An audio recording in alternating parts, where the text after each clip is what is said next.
Hello everyone, welcome to my channel. ఇది కొమరెల్లి మల్లికార్జున స్వామి temple Siddipet దగ్గర ఉంటుంది. ఇది మన హైదరాబాద్ నుంచి 2 hours జర్నీ. ఇది టెంపుల్ మెయిన్ ఎంట్రన్స్. గోపురం ఎలా ఉంది చూడండి.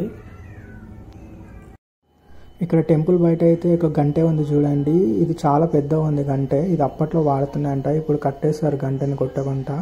ఇది మొత్తం కంచుతోటి తయారు చేశారంట గంటె. చాలా పెద్దగా ఉంది చూడండి. దీనిపైన కూడా హైదరాబాద్ అని చెప్పి రాసేయండి గంట పైన.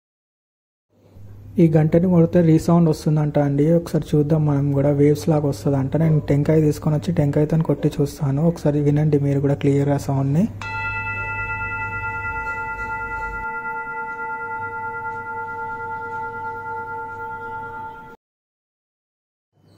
రీసౌండ్ అయితే వస్తుందండి వేవ్స్ లాగా. ఇప్పుడు గుడి లోపలికి వెళ్తున్నాను. లోపలైతే చాలా ఓపెన్ ప్లేస్ ఉందండి. చాలామంది కూర్చొని ఉన్నారు చూడండి.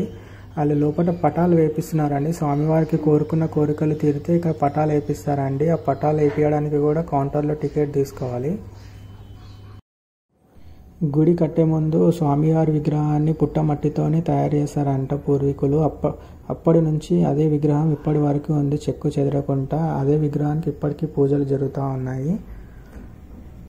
ఇది స్టేట్ కనిపించే డోర్ లోపలికి వెళ్ళేదండి స్వామివారిని దర్శనం చేసుకోవడానికి. ఇక్కడ మెట్లు ఉంటాయండి, 3 floors దాకా ఉంటాయి. ఎక్కలేని వాళ్ళు సీనియర్ సిటిజన్స్ ఇట్లా ఉంటే టెంపుల్ బ్యాక్ సైడ్ నుంచి లిఫ్ట్ ఉంటుందండి, ఆ లిఫ్ట్లో వెళ్ళొచ్చు. ఇవి స్వామివారి పాదాలండి. లోపల గండదీపం కనిపిస్తుంది చూడండి. ఇది గంగరేయి చెట్టు అండి. ఇది స్వామివారి పుట్టినప్పుడే ఈ చెట్టు పుట్టిందంట. ఇప్పటికీ ఏ సీజన్లోనైనా ఈ చెట్టు ఎప్పటికీ పచ్చగానే ఉంటుందంట. ఈ చెట్టు పైన మొక్కుకొని అందరూ పూలదండలు ఇట్లా విసిరేస్తారండి. చెట్టు పైన ఆగితే మనం కోరుకున్న కోరికలు తీరుతాయని చెప్పి ప్రజల నమ్మకం. ఇక్కడ స్వామివారి పాదాల నుంచి బొట్టు పెడతారండి. ఇది లోపలికి వచ్చానండి. మెట్ల దగ్గర అందరూ నిల్చున్నారు చూడండి. పైన చాలా మంది ఉన్నారని చెప్పి ఇలా మెట్ల దారి ఉంటుంది లోపలికి మొత్తం. ఇక్కడ పైన కూడా పటాలు వేస్తారండి. పటాలు పైన వేయడానికి కొంచెం టికెట్ రేట్ ఎక్కువ అంట. ఇప్పుడు ఆఫ్టర్నూన్ టైం అని చెప్పి టెంపుల్ డోర్లు పెట్టేశారు. ఈ గంగిరేయి చెట్టుకి నేను కూడా ఒకటి పూలమాల వేద్దామని చెప్పి తీసుకొని వచ్చాను. ముక్కుకొని ఇప్పుడు వేస్తానండి చూడండి.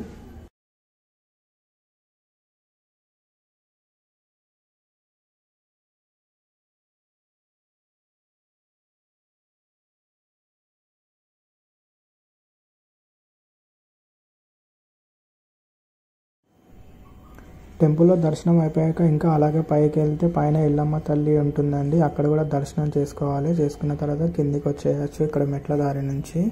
ఇక్కడ లడ్డు కౌంటర్ ఇట్లా ఉంటుంది చూడండి. ప్రసాదాలు అన్నీ దొరుకుతాయి, అక్కడ తీసుకోవచ్చు ప్రసాదాలు ఇట్లా.